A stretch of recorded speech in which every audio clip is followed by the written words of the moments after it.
स्वागत है दोस्तों आपका मेरे चैनल सिंह क्लासेस में। इस चैनल पर आपको वाणिज्य विषय से संबंधित नवीनतम विषयों पर व्याख्यान उपलब्ध कराए जाते हैं। जुड़े रहिए और नवीनतम व्याख्यानों का लाभ उठाते रहिए। आज हम लोग व्यावसायिक संनियम के एक प्रमुख शर्त अर्ध अनुबंध के बारे में बातें करेंगे। अर्थ अनुबंध से आशय एक ऐसे व्यवहार से होता है जो अनुबंध न होते हुए भी अनुबंध की प्रभावकारी होता है।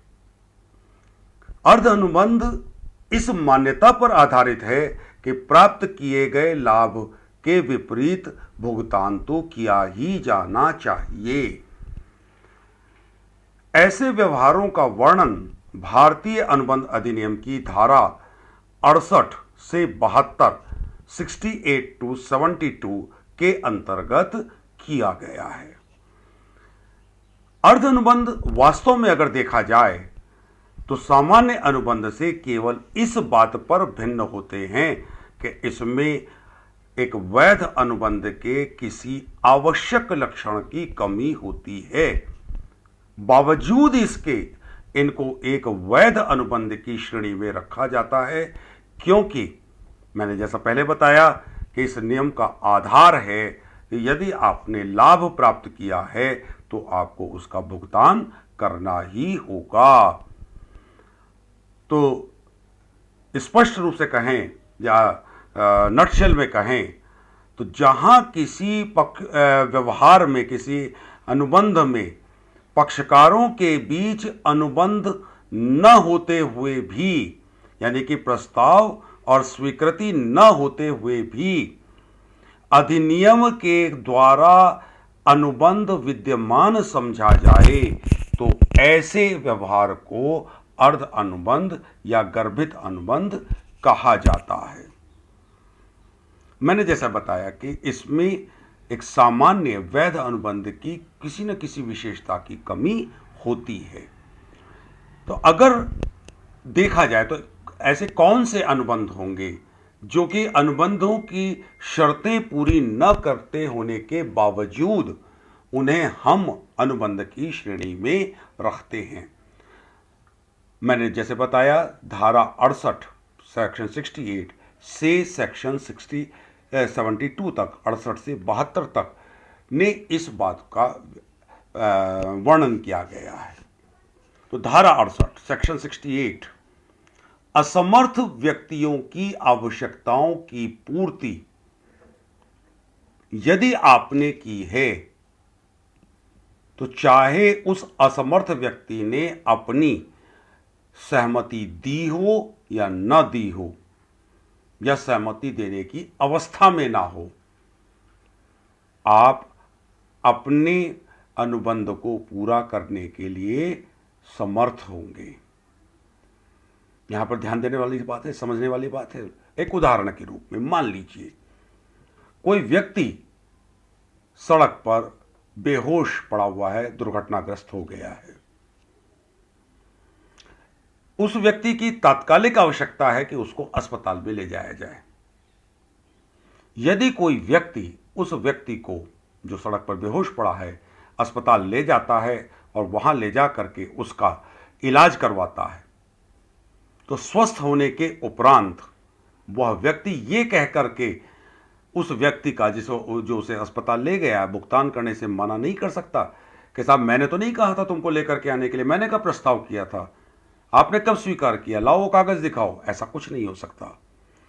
तो असमर्थ व्यक्तियों की आवश्यकताओं की पूर्ति अनिवार्य रूप से की जाएगी अगर आपने उसमें कोई भुगतान किया है तो, लेकिन कुछ शर्तें जरूर पूरी हो गई हों।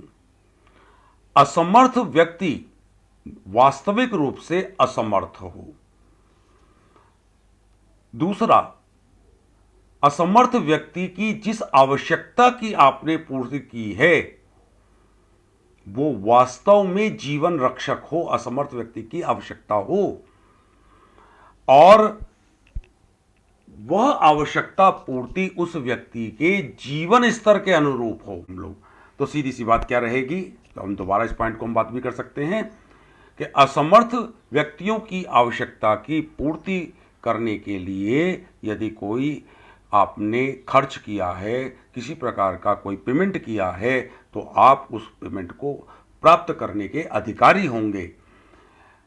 अपने हित के लिए अन्य व्यक्ति की ओर से किए गए भुगतान को भी अर्ध अनुबंध की श्रेणी में रखा जाता है। रीइंबर्समेंट ऑफ इंटरेस्टेड पर्सन्स, जैसे जहां एक व्यक्ति अपने हित को ध्यान में रखते हुए कोई ऐसा भुगतान करता है जिसके लिए वैधानिक रूप से कोई अन्य व्यक्ति बाध्य था, तो पहला व्यक्ति दूसरे से भुगतान पाने का अधिकारी है। ध्यान देने वाली बात है, वैधानिक रूप से बाध्य हो, ऐसा नहीं कि कोई भी भुगतान कर देगा ना, वैधानिक रूप से बाध्य हो। जैसे उदाहरण के तौर पर बिजली का बिल अगर न चुकाया जाए तो पूरे मकान की बिजली कट जाएगी। ऐसी दशा में यदि किराएदार उस बिजली के बिल का भुगतान कर देता है तो मकान मालिक उस बिजली के बिल का भुगतान का रीइंबर्समेंट उस किराएदार को करने के लिए बाध्य है। वो ये नहीं कह सकता कि भुगतान मुझे करना था, तुमने क्यों किया, तुम्हें क्या आवश्यकता पड़ी थी। चूंकि बिजली कट जाने से किराएदार को भी समस्या होती, इसलिए उसने उसका भुगतान किया, और यहां पर किराएदार द्वारा किया गया भुगतान मकान मालिक और किराएदार के मध्य एक अर्ध अनुबंध की स्थिति उत्पन्न कर देता है। Benefit of not gratuitous acts, section 70, धारा 70, स्वेच्छा से किंतु भुगतान पाने की आशा से किया गया कार्य। जब कोई व्यक्ति स्वेच्छा से, अपनी इच्छा से, हमने कोई उसको इनवाइट नहीं किया, स्वेच्छा से लेकिन भुगतान पाने की भावना से किसी दूसरे व्यक्ति के लिए कोई कार्य करता है और दूसरा व्यक्ति उसे स्वीकार कर लेता है, तो ऐसा व्यक्ति दूसरे व्यक्ति को किए गए कार्य के बदले में भुगतान करने के लिए बाध्य होगा। एक उदाहरण के रूप में, यदि चौराहे पर आपकी गाड़ी खड़ी होती है और एक व्यक्ति आकर के आपकी गाड़ी पर कपड़ा मारने लगता है, ध्यान देने वाली बात है, आपने उसे आमंत्रित नहीं किया, लेकिन वो व्यक्ति जो आकर के कपड़ा मार रहा है, गाड़ी को साफ कर रहा है, उसका उद्देश्य क्या है, ऑब्जेक्ट क्या है, क्या परोपकार, समाज सेवा? नहीं, उसका उद्देश्य है कुछ पैसा प्राप्त करना। यदि आप उसको भुगतान करने के लिए इच्छुक नहीं हैं तो शुरू में मना कर दीजिए, सॉरी दोस्त, कोई और गाड़ी पे करो, मैं भुगतान नहीं करूंगा। लेकिन ऐसा संभव नहीं होगा कि पूरी गाड़ी साफ करा लें आप और उसके बाद आप कहें मैंने कहा था गाड़ी आकर के साफ कर, ना, शुरू में मना कर देते। तो यद्यपि कोई प्रस्ताव नहीं है, कोई स्वीकृति नहीं है, तथापि यहां पर अनुबंध स्थापित हो गया है और ऐसे अनुबंध को हम अर्ध अनुबंध की श्रेणी में रखते हैं।